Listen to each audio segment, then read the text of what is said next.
It is indigenous people and black and brown people all over the world who are and always have been at the front lines of climate justice and resistance. Whether it's neo-colonialism by companies like Barrick or Shell, or whether it's the quashing of the Pueblo's autonomy by the CIA and the US government. Climate change is essentially the most important threat the world is facing at the moment, and not just one threat, but it's what people are calling a force multiplier.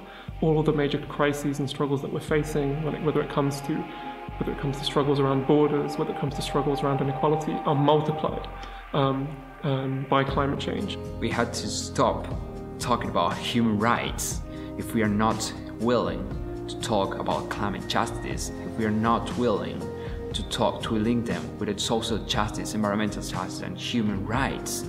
It was colonization of our homelands by Europe which started the massive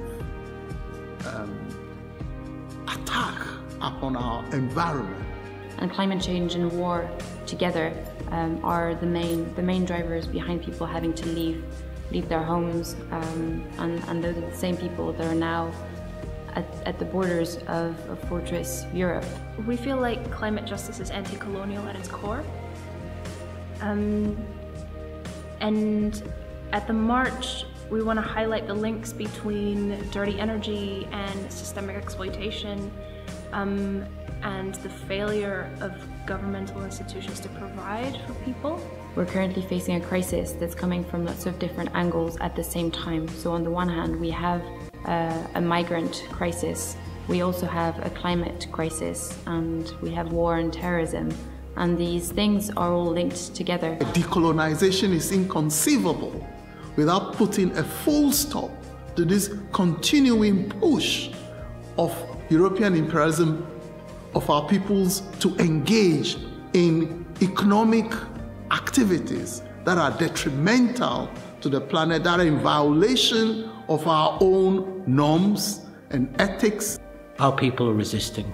They're resisting in Asia, Africa and Latin America. They're demanding a better world, a cleaner world, a safer world, and a fairer, more equal world. So it's really important to really realize that climate change is not and cannot be just a white middle class issue. It is an issue that concerns all of us, and some of us particularly so. We live in a deeply unequal world with an economic system that puts profit before people and the planet. And it's that profit which is driving the climate crisis.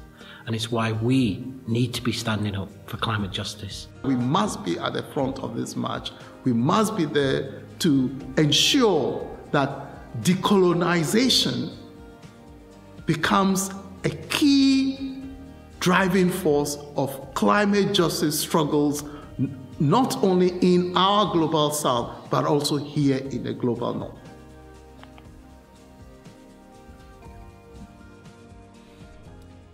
The fight for climate justice is the fight against white supremacy, against male domination, against capitalism, against colonialism.